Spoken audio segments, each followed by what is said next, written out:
I'm Tuomo Talala. I come from University of Oulu, and I will talk you a little bit about utilizing programmable I/O of Raspberry Pi microcontroller with CMOS SPAD sensors.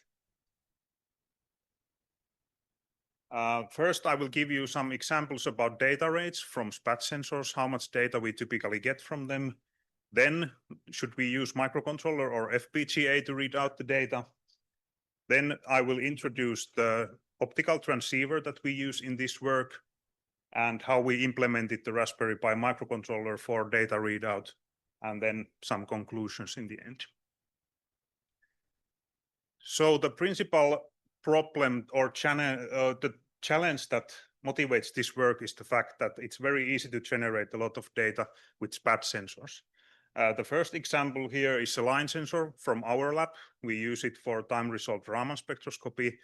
And even if the number of time-to-digital converters is not huge, it's 256, still the data rate from that sensor is almost 4 gigabits per second. Another example is from Eduardo Charbon's group from Switzerland. It's a fluorescence lifetime imaging sensor, a bigger chip, and actually the data rate from that chip is already 25 gigabits per second. We have been using one Arctic 7 FPGA with the Raman sensor, and they have been using 2 Kintex 7 FPGAs to handle that data rate. The amount of data can be reduced by on-chip histogramming or on-chip processing, and the last example here is a commercial time-of-flight module from ST Microelectronics. In their case, the data rate is about 1 megabits per second because they calculate all the results on chip and only send out the ready calculated results. So which one can we use, microcontroller or FPGA? Development complexity is typically lower with microcontrollers because we can use general programming languages, but the parallel processing power is of course much stronger with FPGAs. Also, the I/O blocks, they are fully configurable in case of FPGAs, whereas microcontrollers are limited to these common protocols, I2C, SPI, and so on, or so-called bit banging, which is not an effective way to do the I/O. In most cases, microcontrollers are cheaper and typically they consume less power. That's not always the case.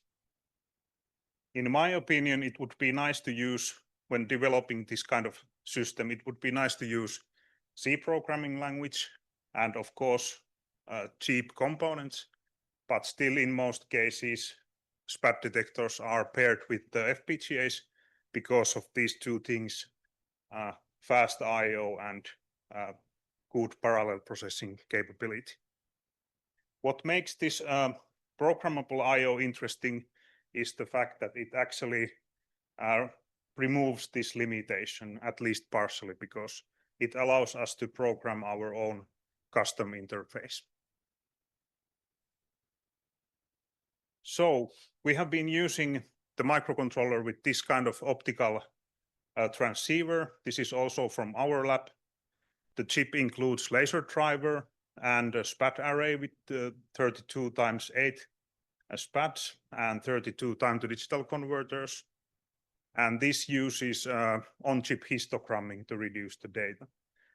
And to reduce the data, the amount of data even more, it actually uses shared histograms so that every 8 TDCs share one histogram memory.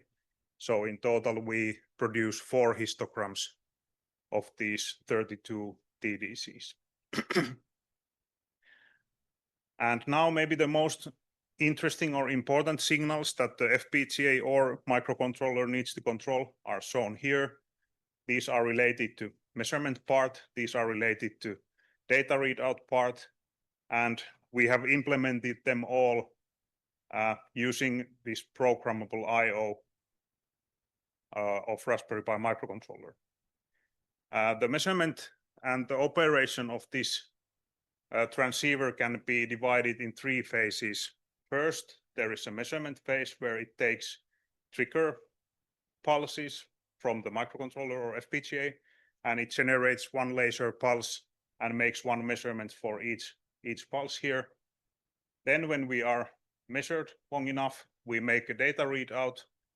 Number of addresses is corresponding to number of histograms, so it's 4 in our case, and the number of pins in one histogram is 256 with that transceiver. The data clock frequency should be maximized to minimize the dead time between the measurements. And in the end, there is a reset phase. Okay, each of these Raspberry Pi microcontrollers, they include 4 programmable I/O blocks. And again, each of these I/O blocks include 4 state machines. We used 2 state machines to control all these signals shown in here, this timing diagram. So state machine 0 was used to handle the measurement phase and the reset phase. And in between them, we use the program running on state machine 1. It takes care of the data readout. And then we use 2 interrupts to communicate between the state machines, which one should be the active one. Okay, the state machines are programmed with assembly, and here you see the assembly code for the measurement program. I'm not going to describe every line here, but you see the amount of code needed. So 15 lines, about 15 lines is enough to make the measurement part and the reset part. So in principle, this program waits here on line 5, and when it gets number of trigger pulses to be outputted, it reads the number of pulses and generates those pulses here. Then it reconfigures the on-chip flip-flops from photon counting to shift register mode and gives control to the data readout program. And then in the end, it makes the reset. And it's good to notice that once this program gets the number of pulses, it runs independently. It doesn't need the main processor for anything. Then we have another program for data readout. And first, it just waits here on line 20.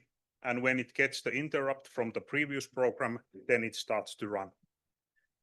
So it reads 2 numbers, number of addresses and number of bins in each histogram. And when it gets those numbers, it just runs the readout here in 2 nested loops, where the actual reading happens in this inner loop here. And how we can make the accurate interfaces with this assembly code, it's based on the fact that all these instructions here are executed exactly in 1 clock cycle. So we can make clock cycle accuracy programs. So for example, the data read in happens here in this loop. So there is in instruction that reads in data, and then there is jump that just jumps back here. So 2 instructions in total, in, jump, in, jump, in, jump. So this is the loop that consists of 2 instructions, and it takes 2 clock cycles to run the loop once. And when our main clock runs at 150 megahertz, it means that our data read frequency is 75 megahertz. We have 2 instructions here in this loop. And finally, it tells here to the previous program that the data read phase is ready and the reset can be done. So about 30 lines of assembly code is needed to control all those timing critical signals. In our demo measurement, what we made, we used these parameters for the measurement and reading, and the measurement phase took 86 microseconds. The data readout took 14 microseconds, meaning that the sampling rate is 10 kilohertz. And as mentioned before, the programmable I/O is running these. So these are not loading the microcontroller main processor at all. What we did with the main processor, we just accumulated successive measurements so that we took 20 successive measurements and added them up And actually most of the time the main processor was doing nothing. So there is quite a lot of computer time that could be used to whatever processing is needed, because the programmable I/O runs independently. What we measured was just demo measurement PPG signal from a fingertip, and one time of flight histogram from a fingertip is shown here. The very first part here doesn't actually include any useful signal because these so-called early photons don't go deep enough to get the PPG signal yet. So when this highlighted part is taken into account and these photons are added up, we get the raw PPG signal, and after processing, the signal is shown here. So we accumulated or added up 20 successive measurements, and the sample rate to PC in the end was 500 megahertz that is used in these graphs. So the data rate from our transceiver, in this case, it was 900 megabits per second. As I mentioned, the clock frequency was 75 megahertz, and we used 12-bit parallel bus. So 12 times 75 megabyte results in this data rate. And the power consumptions during the continuous measurement was about 270 milliwatts for the transceiver and 110 milliwatts for the microcontroller. And of course, this is not system that you should build for PPG measurement. You can make PPG measurement with much lower power consumption, but it was just something that was easy to measure and demonstrate the I/O thing here. Okay, then the conclusions, the advantages of this Raspberry Pi microcontroller compared to FPGAs, or actually the first point is more when compared to other microcontrollers. Here the custom interfaces can be programmed and data rates over 1 gigabit per second are possible. Those typical protocols go maybe up to 100 megabits or so. Development complexity is lower. We don't need to go to hardware description language level. We can use C and some tens of lines of assembly code. I never used assembly before this, so if I could do it, you can do it. Then the component price is low. This microcontroller is only about $1, and the power consumption is relatively low, not very low, but well, we used Arctic 7 FPGAs first for that, and at least we get lower numbers with this microcontroller. But of course, there are many limitations also in that approach. The parallel processing power is limited by number of processor cores. There are 2 cores in this microcontroller, and the number of I/O pins is limited to 48, so it's not suitable for very large systems. You can have FPGAs with many hundreds of I/O pins if needed.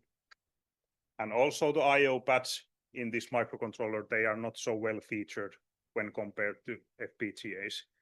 For example, the I/O voltages below 1.8 volts are not supported. But still, with these limitations, I think that it can be quite nice solutions for cases where the processing power of microcontroller is good enough, but the typical communication protocols of microcontrollers they are not fast enough. In that case, this could be a good solution. Okay, if you want to see the details or full description for the code, you can check the letter here.